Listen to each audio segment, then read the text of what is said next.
Hello আসসালামু guys, আমি পলি doctor মা ও শিশু প্র্যাকটিশনার মোহাম্মদ রুবেল। আজকে আমি আপনাদের সামনে নিয়ে হাজির হয়েছে সেই আপনাদের পরিচিত product Ace first Napa Renova Napa drop এবং এইস ড্রপ। আপনারা দেখছেন আপনাদের পরিচিত। আপনারা বাচ্চাদের জ্বর হলেই এই ওষুধগুলো খাইয়ে থাকেন, কিন্তু আপনারা যে খান বয়স ভেদে, তা সত্ত্বেও এটা বয়স ভেদে খাওয়ানো উচিত না। ওজন হিসেবে এই সিরাপগুলো খাওয়াবেন।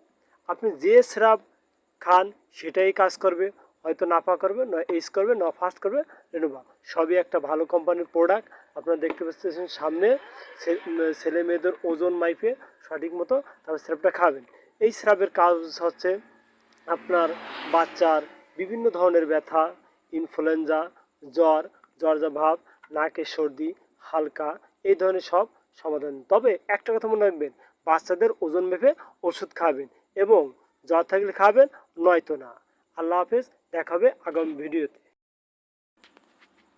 হ্যালো আসসালামু গাইজ, আমি পলি ডাক্তার মা ও শিশু প্র্যাকটিশনার মোহাম্মদ রুবেল। আজকে আমি আপনাদের সামনে নিয়ে হাজির হয়েছে সেই আপনাদের পরিচিত product Ace first Napa Renova Napa drop এবং এইস ড্রপ।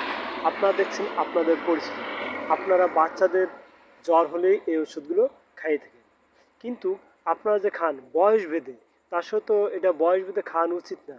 ওজন হিসেবে এই সিরাপগুলো খাওয়াবেন। আপনি যে সিরাপ খান সেটাই কাজ করবে, হয়তো নাপা করবে, নয় এইস করবে, নয় ফাস্ট করবে, রেনোভা। সবই একটা ভালো কোম্পানির প্রোডাক্ট। আপনারা দেখতে পাচ্ছেন সামনে ছেলে মেয়েদের ওজন মাইপে সঠিক মতো তারপর সিরাপটা খাবেন। এই সিরাপের কাজ হচ্ছে আপনার বাচ্চার বিভিন্ন ধরনের ব্যথা, ইনফ্লুয়েঞ্জা, জ্বর, জ্বরজা ভাব, নাকে সর্দি, হালকা, এই ধরনের সব সমাধান। তবে একটা কথা মনে রাখবেন, বাচ্চাদের ওজন মেপে ওষুধ খাবেন এবং জ্বর থাকলে খাবেন, নয়তো না। আল্লাহ হাফেজ, দেখা হবে আগামী ভিডিওতে।